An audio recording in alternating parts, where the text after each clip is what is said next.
Over there, no, not there. I moved my body, guided by Lisa's voice. At first, I felt awkward, but gradually, I became more fluid in my movements and began to enjoy the process. I wondered if we had spent more time like this when we were married. Maybe we'd still be living together, but regretting it now wouldn't change anything. Or so I thought, until Lisa unexpectedly spoke. But first, let me tell you about Lisa and me. My name is Liam. I work as a doctor at a prominent university hospital, though I was born into a family of doctors. My mother left home when I was 3 years old, and my father passed away when I was in elementary school. Growing up, I realized that while my grandparents and father were kind to me, they were strict with my mother. Both my grandfather and father had achieved high positions at the university hospital. Even as a child, I was expected to follow in their footsteps and achieve similar success. My grandmother always adhered to my grandfather's wishes, and my mother obeyed my father's. I think my grandmother believed that was the right way to live, but I guess my mother felt burdened, being treated like a maid and expected to bear children. Eventually, she couldn't take it anymore and left. I'm sorry, Liam, that I couldn't take you with me. She apologized many times. Looking back now, I think my father and grandparents must have told her to leave me behind. At first, I was lonely, but as I grew older and understood the situation, I realized she had no other choice. All I remember of her is her trying to hide her tears from me. After my father's death, my grandparents raised me. They were strict about my studies and discipline, wanted me to become a doctor, but they were also kind. I never lacked for anything, and I grew up with the goal of building a successful career at the university hospital. In other words, I was on the fast track. I married Lisa, a fellow doctor at the hospital, when we were both 33. Neither of us wanted kids, as we were both focused on our work. Given the demanding nature of our jobs, we hardly had time to think about starting a family. When we did get time off, we tried to spend it together. When we were dating and just after we got married, we used to celebrate anniversaries and take vacations. But as our marriage went on, we started to drift apart. We were just so busy. We often had to work late or overnight, and we hardly ever got to see each other. Our days off no longer lined up. We even started forgetting our anniversaries and stopped going on dates. It was all work, work, work. The only thing on our minds as a couple was our work. At some point, we realized there was no point in being a couple anymore. I can't remember if it was me or my wife who first said it, but that statement triggered our divorce. The discussions about our divorce went surprisingly smoothly. Perhaps we both felt we had reached the limits of our marriage. On a cold winter day, we divorced. A lot happened after our divorce. First, my ex-wife, Lisa, quit the hospital. I don't know why. I only found out she had left through a colleague. I didn't even know she had quit medicine entirely, or just moved to a different hospital.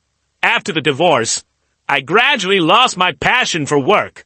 When we were married, I was so engrossed in my job, neglecting my wife.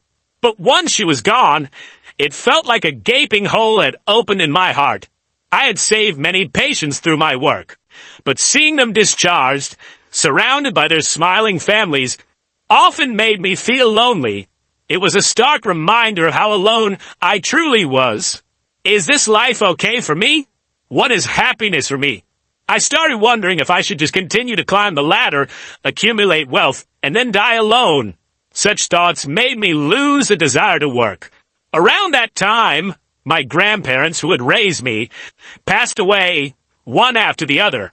I was truly alone. 2 years had passed since our divorce, and I had turned 40. I quit the hospital in the end. I couldn't regain my passion for the job. With my substantial savings, I became somewhat of a recluse. Despite wanting to move forward, I found myself grappling with questions about my happiness. I was stuck. Every day, I was plagued by the vague anxiety of not knowing what to do next.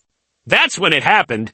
I received a sudden call from my ex-wife, Lisa, saying she wanted me to meet someone. Ignoring my confusion, Lisa specified a time and place for us to meet and hung up. It didn't seem like I had a choice in the matter. I got a haircut, freshened up for the first time in a long time, and headed for the coffee shop where we were to meet. Lisa was already there, but she wasn't alone. A young woman in her 20s was with her. As I looked surprised, Lisa greeted me in her usual manner. "It's been a while. You don't look great."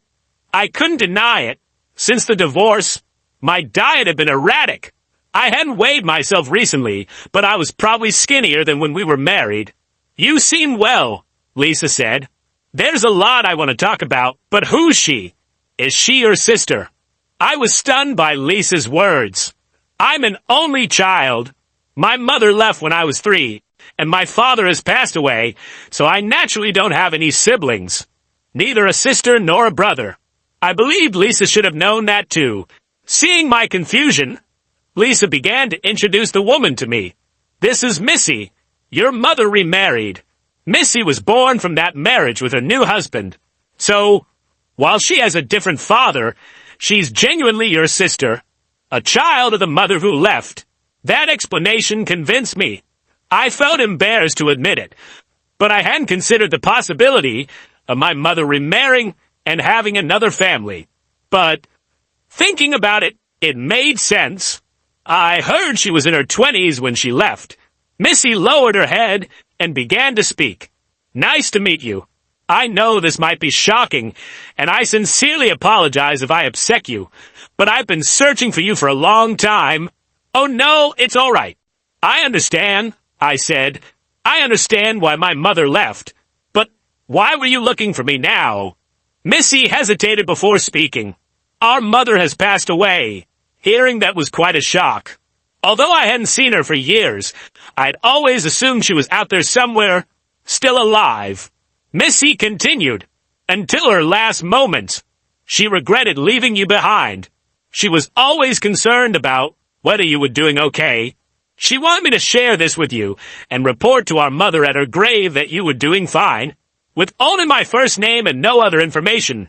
She asked at various hospitals, 'Do you know anyone named Liam?' She was walking around, looking for me. I was surprised by the sudden discovery of a sister, but I was glad we had this conversation. Knowing that my mother had always been thinking of me gave me a warm feeling inside. Struggling to find my words, I asked, was she happy? "Yes," Missy replied. "I have a